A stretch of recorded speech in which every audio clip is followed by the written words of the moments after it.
এখন আমরা এই ক্লাসে পড়বো হইতেছে ফিজিক্স চ্যাপ্টার 11 একটা শর্টকাট, যে ভাই R1 আর R2 এর মধ্যে দিয়ে কতটুকু পরিমাণ কারেন্ট যায়। আমরা R1 ধরলাম হচ্ছে, ধরো এখানে কত ধরা যায়, এখানে আমরা ধরলাম 3 ওহম, এখানে আমরা ধরলাম 6 ওহম। ঠিক আছে, আমাদের টোটাল আমাদের আই দেওয়া আছে হচ্ছে ধরো আমাদের 5 অ্যাম্পিয়ার। ঠিক আছে, এখন আমরা অনেকভাবে করবো এই কোশ্চেনটা সলভ। ফার্স্ট অফ অল আমরা একটা শর্টকাট দেখবো। শর্টকাটটা কি, আই 3 ওহম এর মধ্য দিয়ে আমাদের কতটুকু পরিমাণ ইলেকট্রিসিটি ফ্লো হয়। আমরা যখন 3 ওহমের মধ্য দিয়ে ইলেকট্রিসিটি ফ্লো বাইর করতে যাব, তখন আমরা লিখবো হইতেছে উপরে নিউমারেটরে 6 ohm divided by 6 plus 3 cross total I total.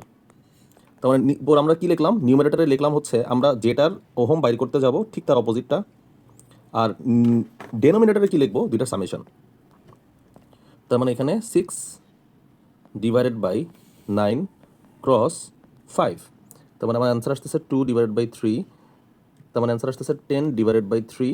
Answer হচ্ছে আমাদের 9 plus 1 divided by 3, 9 divided by 3 plus 1 divided by 3, answer আসতেছে 3 প্লাস 0.33, অ্যান্সার হচ্ছে 3.33। তার মানে আমাদের অ্যান্সার কত, আমাদের 3 ওহমের মধ্য দিয়ে আমাদের ইলেকট্রিসিটি ফ্লো হচ্ছে 3.33। একটা গেল।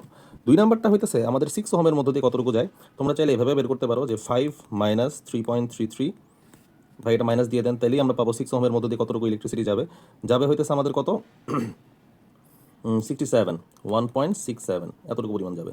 আর যদি আমরা ক্যালকুলেটিভ ওয়েতে বাইর করতে যাই, তাহলে 6 ওহমের মধ্যে দিয়ে আমরা বাইর করতে যাবো, তাই না? তাহলে আমরা নিউমারেটরে দিব 3 আর ডেনোমিনেটরে দিব 3 plus 6 cross I total. I total কত, 5 অ্যাম্পিয়ার।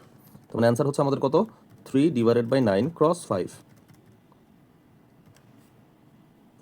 এটাই হচ্ছে আমাদের অ্যান্সার।